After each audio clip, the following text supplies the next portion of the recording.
So, King of Scars, that happened. I don't want to make this video, oh my god. Hi, so King of Scars came out. It was a long anticipated release. I, and along with everyone else here, was waiting for this book for so damn long. The anticipation was fucking real. As much as I enjoyed myself while reading this, I don't think it was worth the hype. I don't think it was worth over a year of waiting. It just wasn't that good. Now, don't get me wrong. I love Nina, Nikolai, and Zoya. My faves, my baes. I love them all. So I don't know how I could complain about this book, but I'm going to anyway because I have a lot to say. But yeah, so let's get into it. I'm gonna keep spoilers at bay. For the most part, I'll let you know if I'm going to talk about them. I'm going to talk about Shadow and Bone and Six of Crows first because as much as Leigh Bardugo says this is his own story, it's just a sequel to both of them. King of Scars takes place 3 years after the ending of Root and Rising, which was when the Rovkin Civil War was happening, and now Nikolai, the king of Rovka, has to deal with the repercussions of that war and try to keep the Rovkin people in a safe and productive environment. And then Zoya's with him because she is his commander helping him out, and they work together. Then Nina is on a mission from Nikolai in Fierda to save Grisha people there, and she also has her own personal mission. Now let's talk about Shadow and Bone. Obviously, the Rovkin Civil War is a big part of the plot of King of Scars, but since there was 3 years in between, there's this big hole of information where I was very confused, and I was always constantly felt like I was trying to play catch up and understand what was happening, and I felt like I didn't understand the dynamics or like what had changed in those 3 years and what had happened. I don't fully feel like I did catch up. That wasn't a problem for Nina since it happened so soon after Six of Crows. I didn't feel like I was catching up with her. I felt like I was right back in it with her. Now, Six of Crows, it's not really having much to do with the plot, but there's this big elephant in the room, and that's that Six of Crows was here,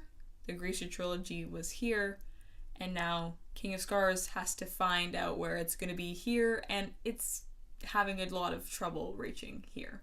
In Six of Crows, you get to delve into these characters so deeply, and there's 6 of them, which is so impressive that Leigh Bardugo is able to do that. Every interaction feels so emotionally charged, and their stakes are so high. You're at the edge of your seat constantly worrying about what's going to happen, but because of the whole catch-up thing that's happening in King of Scars, you don't really feel like you're on the edge of your seat.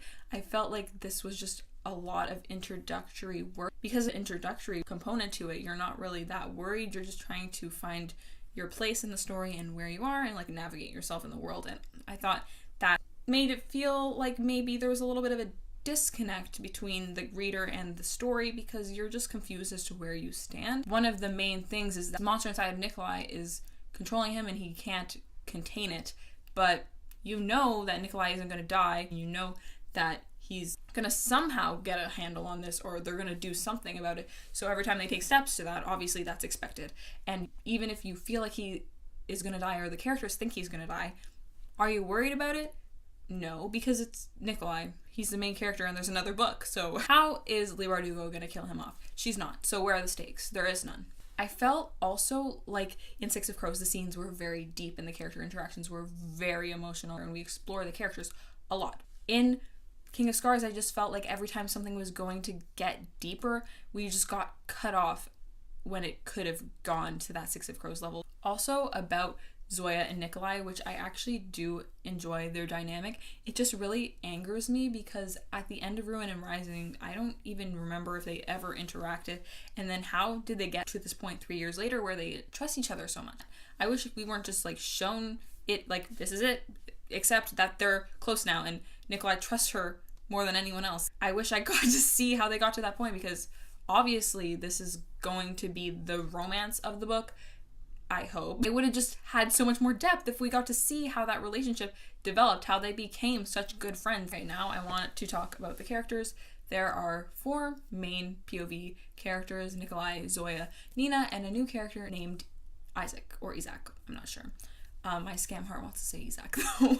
So Nikolai, Zoya, and Izak all follow relatively the same plot. Nikolai and Zoya are trying to find a way to get this monster out of Nikolai, and then Izak is dealing with stuff in the palace as a result of their quest. I'm just gonna come out and say it. This book didn't feel like Nikolai's book. I felt super disconnected from him, and maybe that's the point, because I mean, he has a monster inside of him. He obviously feels disconnected from himself, but I feel like there's other ways to show that instead of having him be disconnected at the expense of the reader. And honestly, I don't even know if that was purposeful. It just makes for bad storytelling if that's the case. And it's really sad because the little that we did learn about his past and we got to delve into him was really great, and I just loved it, because obviously Nikolai, who doesn't love Nikolai Landsov? I wanted so much more. That was the main overall feeling of this book. I just wanted more from it. Zoya, I feel, is a lot more prominent in this story than Nikolai, which is weird. I'm not complaining, but it's just weird because, you know, it's supposed to be his book, but it felt more like hers and Nina's than his. But it did feel like Nikolai and Zoya's stories were way too connected. Like, it was good that they were going for the same goal, but for the majority of the book it felt like they didn't have separate stories. It felt like Zoya was just doing what she needed to do to help him get rid of his monster, and then there was nothing else for her other than her backstory, which was not good because she needs to have her own arc, which she did eventually get, but that just took a really long time. Since they were both following the same storyline, it was really hard to differentiate between their two points of view. Like, I couldn't tell a difference, especially if they were in the same scene together. Like, I didn't know whose head we were in. It was just so weird, and obviously that's never a good sign. I think Nina's point of view was the most effective, and I don't know if that's just because she was isolated and by herself, so there was no opportunity to have it confused, but I thought her story was the most new and like fresh compared to the story, like a story of Six of Crows. Like, it was connected to her story from there, but it felt very new and particular to this story, which I appreciated. So I'm just gonna lump Izak and the other characters such as like Genya and David together because they were part of the same storyline, but I felt like every character that wasn't a POV character was really flat. Like, I connected more to Izak than I did to Genya, and like, that's just not, like, she is usually so present and vibrant and I always love her, but I just didn't feel like she was much of anything. Like, if I didn't know her from before, I wouldn't have given one shit about her, and that's so upsetting to me because we love her. She's amazing. She's such a strong character, but I didn't get to see any of that. She was just there for like expository information. Like, obviously Toya and Tamar have always been like that, and that always bothered me about them, and I wish they were more fleshed out and they had more like agency. So now I'm going to talk about the plot, and like I said before, this whole book just felt like a big introduction. We're being introduced to the issues of the world, and then we're being introduced to how they're going to fix Nikolai's monster issue, and then the book is split into two parts, and then so once we get to the second part, we feel like we're finally caught up, but then we're just being introduced to this new setting that we're in all over again. So then introduction, and then another introduction to a whole new setting. So it's just introduction, and you don't feel like you're getting into the plot, which is obviously where all the stakes come in and where you actually feel like you want to keep reading. And so you never got to that point until like maybe the last 75 pages. And I'll say this, the last 75 pages had me hooked. I was so intrigued. It finally felt like its own story. Like, gives me hope for the second book, but I just, 75 pages, that's not a lot. What about the other 430? I wanted all of it to be like that. And I know that I just said that Nina's story was like new and fresh, but I felt that once Zoya and Nikolai's story got interesting, then you're just getting pulled out of it every 3 chapters when you need to read Nina's point of view, and it's just so disconnected. I enjoyed reading Nina's chapters, but I didn't want to read it when I'm in the thick of what's happening to Nikolai and Zoya. Now for the spoilers, I'm gonna put a little smiley face emoji here, so I'll take it down when I'm done talking about the spoilers, but if you just want to end off here, thank you for watching. Bye. Leave. 1, 2, 3. The Darkling. What the fuck? I loved exploring him as like a saint and like his cult. Love that. Love the fourth wall breaking to all those Darkling stands. You know who you are. But the fact that he got resurrected is so annoying.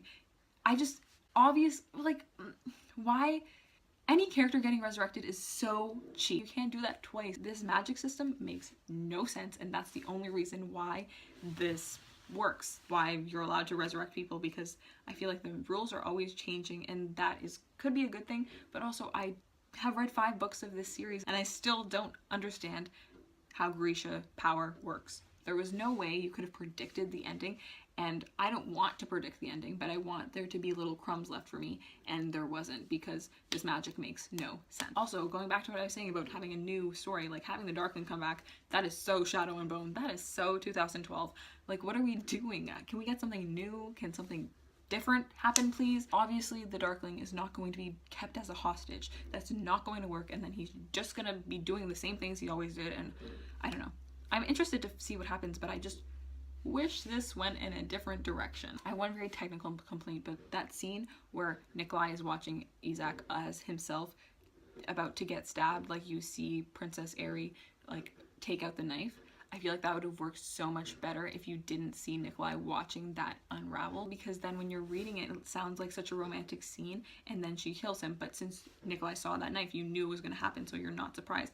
But maybe if Nikolai just saw them like talking and looking like they were going to make out or whatever, then Nikolai could have been like, bitch, what the fuck, that's my body, you can't do that, and then you go to the next scene and then he gets killed. That would have been so, I would have screamed. But because Nikolai saw it, I already knew it was coming, and that pissed me off, because this whole book I wanted to be surprised, and because I got spoiled for the Darkling, I got no surprises nowhere except for when the like setting changed and like the saints came, but I got no surprises, and I was just so mad. I just wanted to be shook, you know, like, and I didn't get that.